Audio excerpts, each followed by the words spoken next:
So, dito nga po mga kalingap mga ka-EDC basher, hindi matanggap na si Beyonce ang star of the night. So, yan po yung ating pag-uusapan po mamaya mga kalingap mga ka-EDC. Pero bago po natin ipagpatuloy ang video ito sa mga bago pa lang po sa ating munting channel, huwag po natin kalimutang suportahan ng naman ng Kalingap Kuya Val Santos Matubang at Kalingap Rap. At paunawa, panoorin po muna ang full video bago mag-comment para malaman ang nilalaman ito.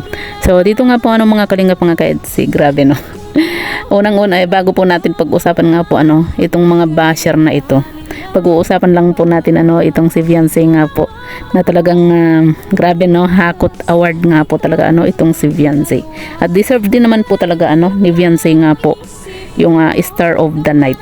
Pero yun nga po mga kalingap mga ka-EDC, marami lang po talaga ang hindi makatanggap na itong si Beyonce po ang star of the night nga po.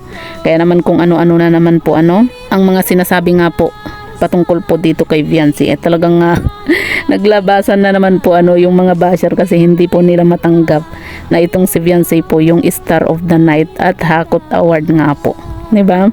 Kahit nga po nung hindi pa po nag-uumpisa yung ball nga po mga kalingap mga ka-EDC, may mga nababasa na nga po tayo na mga komento na talagang minsan below the belt na po.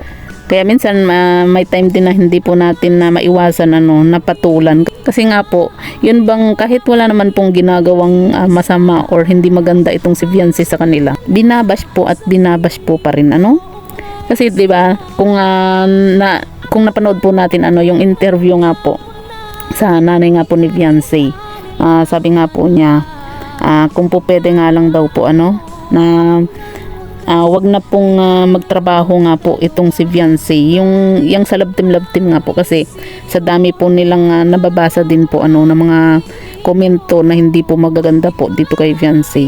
Kumbaga hindi rin po sana nila payagan na magtrabaho nga po kumbaga pumasok sa ganitong sitwasyon po itong si Beyonce. Kasi nga syempre bilang magulang, pag nasasaktan yung anak po nila, syempre mas lalong nasasaktan po yung magulang po ni Beyonce sa mga nababasa po nila, di ba?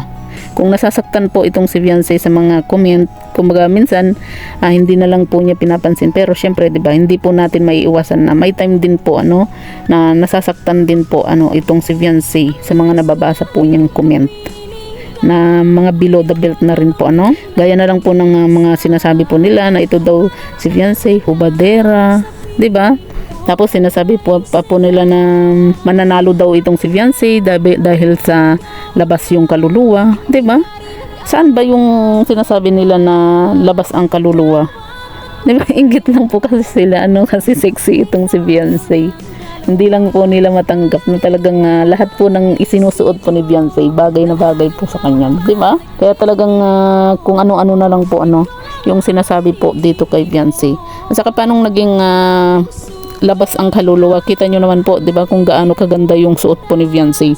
Napakasimple lang din po. Halos lahat naman po sila 'di ba? Halos pareho po ng damit, iba-iba lang po ng kulay. Bakit itong si Beyonce lang po yung nakikita po nila at binabash ng ganyan?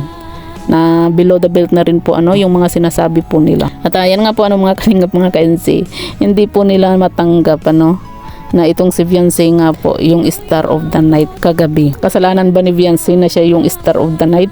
Siya yung na-awardan at nagkaroon ng maraming award, di ba? Hindi naman po yun kasalanan ni Beyonce. Hindi naman po siya nagbayad ng judge para para siya yung manalo talaga. Kumbaga talagang deserve ni Beyonce manalo kasi nakita din po ng ALM Ball na talagang si Beyonce yung deserve na maging star of the night. Kumbaga lahat po sila mga pare-pareho pong magaganda. Pero syempre 'di ba, meron po talaga na mag-i-standing dun sa gabing iyon. At yun po ay si Beyonce nga po, 'di ba?